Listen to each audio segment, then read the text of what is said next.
നമുക്കിന്ന് ഇടിച്ചക്ക കട്ട്ലറ്റ് ഉണ്ടാക്കാം. ഇടിച്ചക്ക യൂസ് ചെയ്തിട്ട് നമ്മള് തോരൻ ഉണ്ടാക്കുന്നുണ്ട്, അതുപോലെ കറി ഉണ്ടാക്കുന്നുണ്ട്, കട്ട്ലറ്റും ഉണ്ടാക്കാൻ പറ്റും നമുക്ക് കേട്ടോ ഇടിച്ചക്ക യൂസ് ചെയ്തിട്ട്. ഞാനപ്പോ ഇവിടെ ഇടിച്ചക്ക കട്ട്ലറ്റ് ഉണ്ടാക്കിയിട്ട് എല്ലാവർക്കും നന്നായിട്ട് ഇഷ്ടപ്പെട്ടു കേട്ടോ വീട്ടില്. അപ്പൊ എന്തായാലും എല്ലാവർക്കും ഇഷ്ടപ്പെട്ട സ്ഥിതിക്ക് നിങ്ങളോടും കൂടെ ഒന്ന് ഷെയർ ചെയ്യാന്ന് വിചാരിച്ചു. ഇത് നമ്മള് ചക്ക മിക്സിയിലൊന്ന് അടിച്ചെടുക്കണം നമ്മൾ കട്ട്ലറ്റ് ഉണ്ടാക്കുമ്പോ. അല്ലാതെ നമ്മള് ചക്ക തോരന് ചെയ്യുന്നത് പോലെ കൈകൊണ്ട് ഉടച്ചെടുത്താൽ അത്ര കറക്റ്റ് ആവില്ല. മിക്സിയിൽ തന്നെ ഒന്ന് ഒരു 2 മിനിറ്റ് ഒന്ന് ക്രഷ് ചെയ്തെടുത്തിട്ടുണ്ടെങ്കിൽ ഫൈൻ പേസ്റ്റ് ആവുന്നതിന് തൊട്ട് മുന്നേ ഉള്ള ഒരു സ്റ്റേജിലാണ് നമ്മൾ ചക്ക മിക്സിയിൽ അടിച്ചെടുക്കുന്നത്. മെയിൻ ആയിട്ട് നമ്മൾ ഈ കട്ട്ലറ്റിൽ യൂസ് ചെയ്യുന്നത് ചക്കയും ഉരുളക്കിഴങ്ങാണ്. ബാക്കിയുള്ളതെല്ലാം ബാക്കി എല്ലാ കട്ട്ലറ്റിനും നമ്മൾ യൂസ് ചെയ്യുന്ന ഇൻഗ്രീഡിയൻസ് തന്നെയാണ് ബാക്കി നമ്മൾ യൂസ് ചെയ്യുന്നത്. ചക്കയുടേതായ ടേസ്റ്റിൽ തന്നെ ചക്കയുടെ ടേസ്റ്റ് അറിഞ്ഞുകൊണ്ട് വേണം നമ്മൾ കട്ട്ലറ്റ് കഴിക്കാൻ. അപ്പൊ നമ്മൾ ക്യാരറ്റും ഗ്രീൻ പീസും ഒക്കെ ആഡ് ചെയ്യുമ്പോൾ അതിന്റെയും കൂടെ ടേസ്റ്റ് വരും. അപ്പൊ നമ്മൾ സാധാരണ വെജിറ്റബിൾ കട്ട്ലറ്റ് ഒക്കെ കഴിക്കുന്ന പോലെ നമുക്ക് തോന്നുള്ളൂ. അതുകൊണ്ടാണ് ഞാൻ ചക്കയും ഉരുളക്കിഴങ്ങും മെയിൻ ഇൻഗ്രീഡിയൻസ് ആയിട്ട് പറഞ്ഞത്.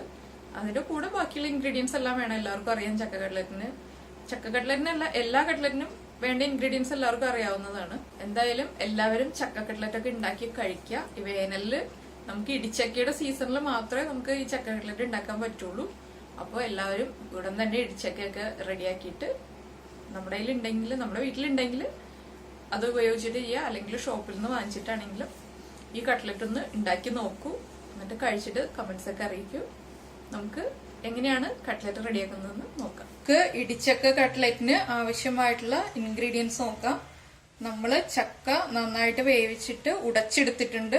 മുട്ട, ഉരുളക്കിഴങ്ങ്, ഇഞ്ചി ചെറുതായിട്ട് മുറിച്ചെടുത്തിട്ടുണ്ട്, പച്ചമുളക് ചെറുതായിട്ട് ചോപ്പ് ചെയ്തെടുത്തത്, സവാള ചോപ്പ് ചെയ്തെടുത്തത്, കറിവേപ്പില, മഞ്ഞൾപ്പൊടി, പെപ്പർ പൗഡർ, പെരിഞ്ജീരകം, ഗരം മസാലപ്പൊടി, കോൺഫ്ലവർ, ഉപ്പ്, വെളിച്ചെണ്ണ.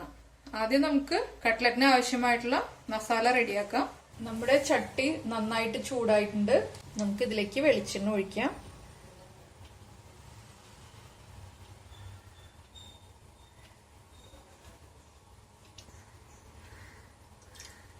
വെളിച്ചെണ്ണ നന്നായിട്ട് ചൂടായി വന്നിട്ടുണ്ട്.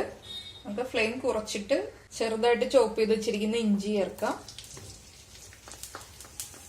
ചില ആളുകൾ കട്ട്ലറ്റിൽ വെളുത്തുള്ളി ചേർക്കാറുണ്ട്. ഞാനിവിടെ വെളുത്തുള്ളി ചേർക്കാറില്ല കട്ട്ലറ്റില്.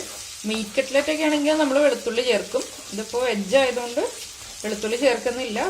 വെളുത്തുള്ളി ചേർക്കേണ്ട ആളുകൾക്ക് ഈ സ്റ്റേജിൽ തന്നെ ഒരു 6 അല്ലി വെളുത്തുള്ളി ചെറുതായിട്ട് ഇതുപോലെ ചോപ്പ് ചെയ്ത് ചേർക്കാം. ഇതിലേക്ക് നമുക്ക് ചോപ്പ് ചെയ്ത് വെച്ചിരിക്കുന്ന പച്ചമുളക് ചേർക്കാം. ഇതൊരു 3 പച്ചമുളകാണ് ചോപ്പ് ചെയ്തെടുത്തത്.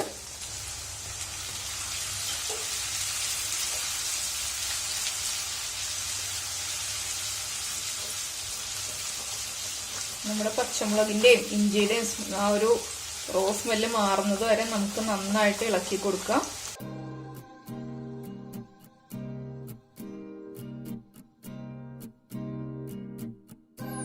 പച്ചമുളകിന്റെയും ഇഞ്ചിയുടെ റോസ് സ്മെല്ല് മാറി വരുന്നുണ്ട്. നമുക്ക് ഇതിലേക്ക് ചെറുതായിട്ട് ചോപ്പ് ചെയ്ത് വെച്ചിരിക്കുന്ന ഓണിയൻസ് ആഡ് ചെയ്യാം. നമ്മൾ ഒരു വലിയ ഓണിയനാണ് ഇതിലേക്ക് എടുത്തിരിക്കുന്നത്.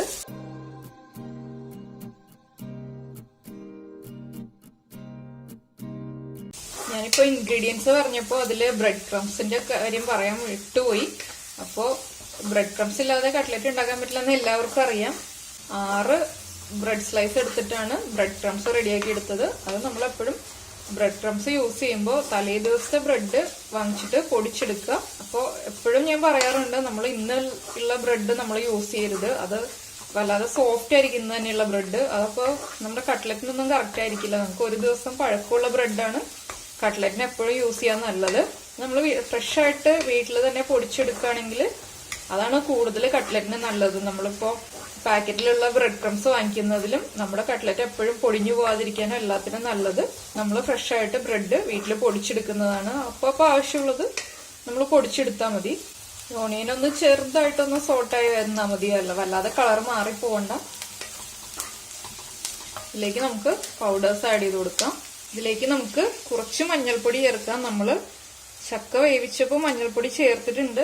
നമ്മുടെ എരിവ് അനുസരിച്ചിട്ട് നമ്മൾ പെപ്പർ പൗഡർ ആഡ് ചെയ്യാം.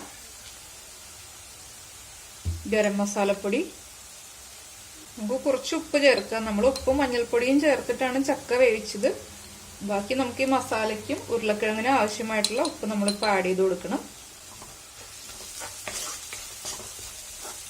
ഇതിലേക്ക് ഇപ്പോൾ മുളക് പൊടിയും മല്ലിപ്പൊടിയും ഒക്കെ പല ആളുകളും ചേർക്കാറുണ്ട്. ഞാൻ കട്ട്ലറ്റ് ഉണ്ടാക്കുമ്പോൾ മുളക് പൊടിയും മല്ലിപ്പൊടിയും ചേർക്കാറില്ല. എനിക്ക് പെപ്പർ പൗഡറിന്റെ എരിവാണ് കൂടുതലായിട്ട് ഇഷ്ടമുള്ളത്.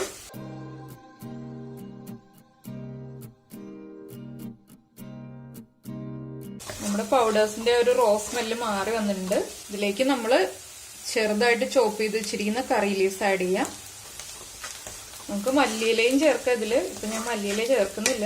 ഈ ഒരു സ്റ്റേജിൽ തന്നെ നമുക്ക് മല്ലിയിലയും ചേർക്കാം. ഇതിലേക്ക് നമ്മൾ വേവിച്ച് ഉടച്ചു വെച്ചിരിക്കുന്ന, ഞാനിപ്പോ മിക്സിയിൽ അടിച്ചെടുത്തതാണ് ചക്ക. കട്ട്ലറ്റിനാകുമ്പോൾ നമ്മൾ ചക്ക മിക്സിയിൽ അടിച്ചെടുക്കുന്നതാണ് നല്ലത്, നന്നായിട്ട് അരഞ്ഞു കിട്ടാൻ വേണ്ടിയിട്ട്. ചക്ക ചേർത്ത് കൊടുക്കാം.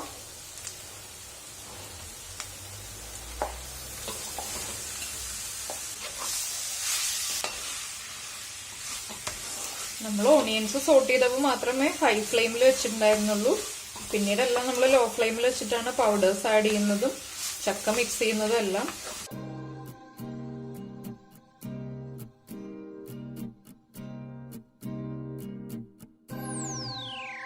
ഇതിലേക്ക് നമുക്ക് നമ്മൾ ഉടച്ചു വെച്ചിരിക്കുന്ന ഉരുളക്കിഴങ്ങ് ചേർക്കാം. ഉരുളക്കിഴങ്ങ് ചേർത്തിട്ട് ഉരുളക്കിഴങ്ങും ചക്കയും എല്ലാം നന്നായിട്ട് മിക്സ് ചെയ്ത് കൊടുക്കുക.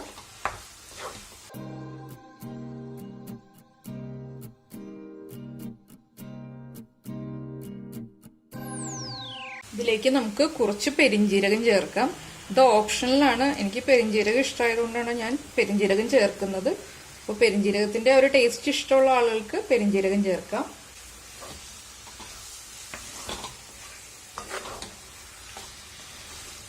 നമ്മൾ കട്ട്ലറ്റ് കഴിക്കുമ്പോൾ ആ ഒരു പെരിഞ്ജീരകം ഇടയ്ക്ക് കടിക്കുമ്പോൾ അത് നല്ല ടേസ്റ്റാണ് കട്ട്ലറ്റിന്.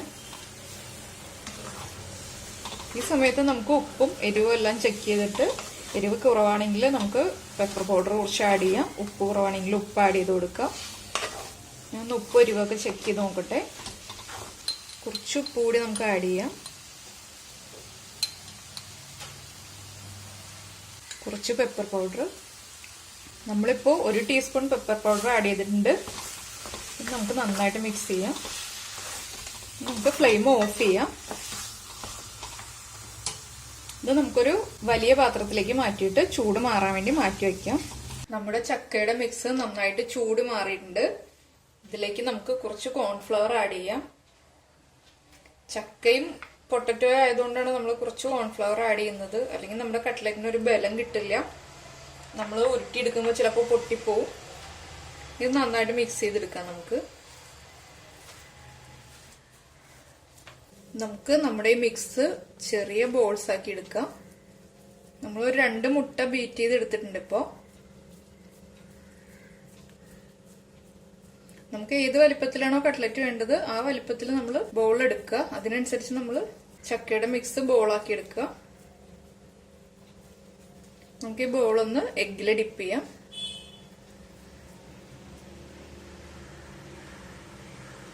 ബ്രെഡ് ക്രംസിൽ നന്നായിട്ട് പൊതിഞ്ഞെടുക്കുക. ഇതിനെ നമുക്കൊന്ന് കയ്യിൽ വെച്ചിട്ട് ഏത് ഷേപ്പിലാണോ നമുക്ക് കട്ട്ലറ്റ് വേണ്ടത് ആ ഷേപ്പിൽ പരത്തിയെടുക്കാം. ഞാനിപ്പോൾ ഈ ഒരു ഷേപ്പാണ് ഉദ്ദേശിക്കുന്നത്.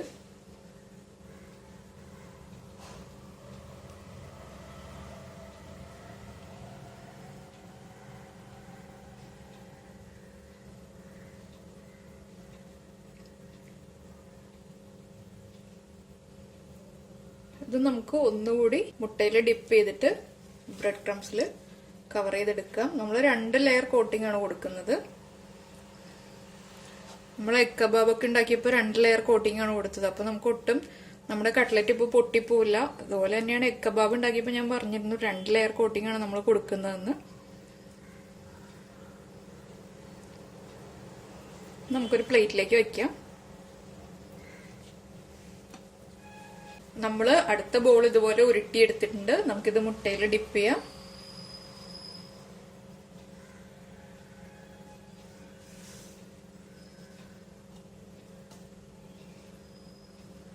നമ്മുടെ എഗ് കബാബ് ഇതുവരെ ഉണ്ടാക്കി കഴിച്ചിട്ടില്ലാത്ത ആളുകൾ ഉണ്ടാക്കി കഴിക്കണം കേട്ടോ. അത് ഉറപ്പായിട്ട് ഉണ്ടാക്കി കഴിക്കണം.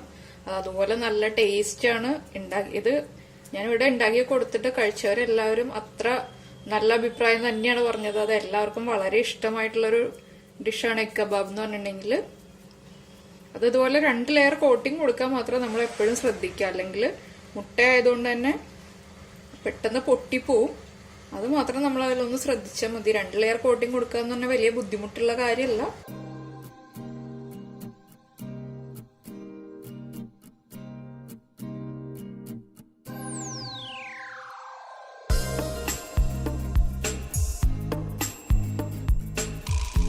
നമുക്ക് ഇതുപോലെ നമ്മുടെ മിക്സ് മുഴുവൻ റെഡിയാക്കി എടുക്കാം.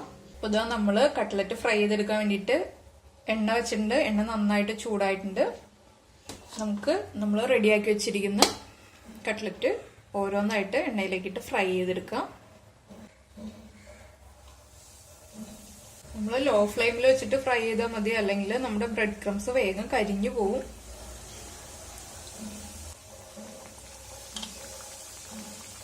നമുക്ക് ചെറുതായിട്ടൊന്ന് ഫ്ലെയിം കൂട്ടി കൊടുക്കാം.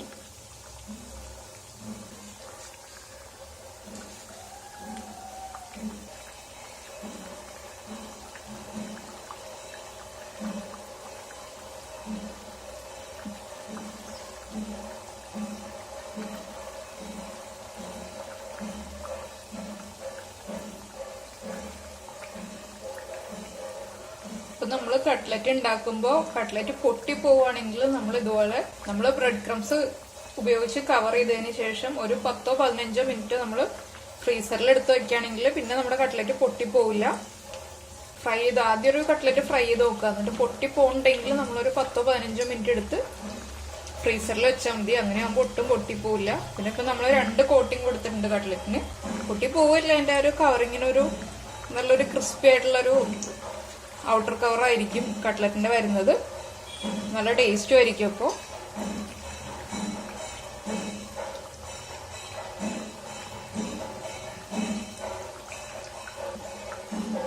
ഞാനിതിപ്പോ ഫ്രീസറിലൊന്നും വെച്ചിട്ടില്ല, ഡയറക്റ്റ് തന്നെ ഫ്രൈ ചെയ്യാണ്.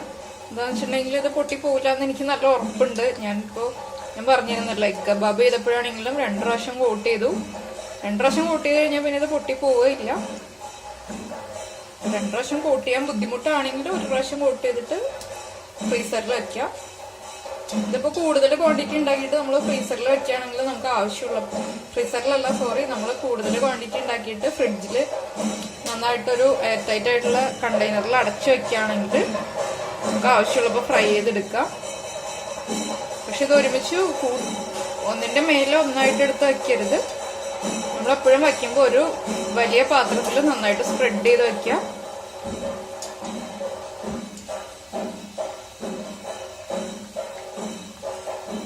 നമ്മൾ കോൺഫ്ലവർ ചേർത്തത് കൊണ്ട് തന്നെ കട്ട്ലറ്റ് ഒന്ന് ചെറുതായിട്ട് വീർത്ത് വരുന്നുണ്ട്.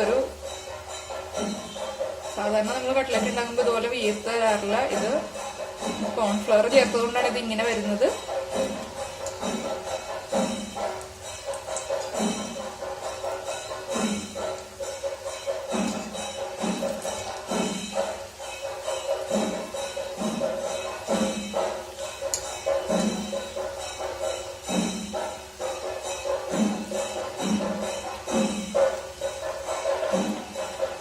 ഇടയ്ക്കിടയ്ക്ക് ഫ്ലെയിം കൂട്ടിയും കുറച്ചും വെച്ചുകൊണ്ടിരിക്കുകയാണ്, അല്ലെങ്കിൽ ചിലപ്പോൾ കരിഞ്ഞു പോകാതിരിക്കാൻ വേണ്ടിയിട്ട് ഇടയ്ക്ക് ഞാൻ ഫ്ലെയിം കൂട്ടുന്നുണ്ട്. അതുപോലെ തന്നെ ഇടയ്ക്ക് ഒന്ന് തിരിച്ചിട്ട് കഴിയുമ്പോൾ കുറയ്ക്കുന്നുണ്ട്.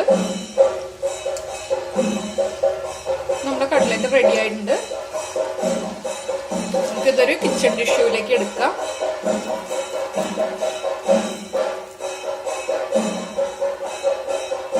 അതുപോലെ നമുക്ക് ബാക്കിയുള്ള കട്ട്ലറ്റ് ഫ്രൈ ചെയ്തെടുക്കാം.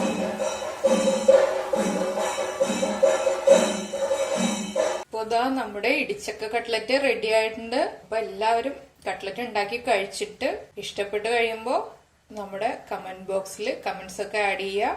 അതുപോലെ തന്നെ നമ്മുടെ ഇടിച്ചക്ക തോരനും ഇത് കട്ട്ലറ്റ് ഉണ്ടാക്കിയ പോലെ തന്നെയാണ് നമ്മൾ എഗ് കബാബ് ഉണ്ടാക്കിയിരിക്കുന്നത്. അപ്പൊ എഗ് കബാബ് ഉണ്ടാക്കി കഴിച്ചിട്ടില്ലാത്ത ആളുകൾ എഗ് കബാബ് ഉണ്ടാക്കി കഴിക്കാം. നമുക്ക് അടുത്ത ഡിഷുമായിട്ട് അടുത്ത ദിവസം കാണാം. ബൈ.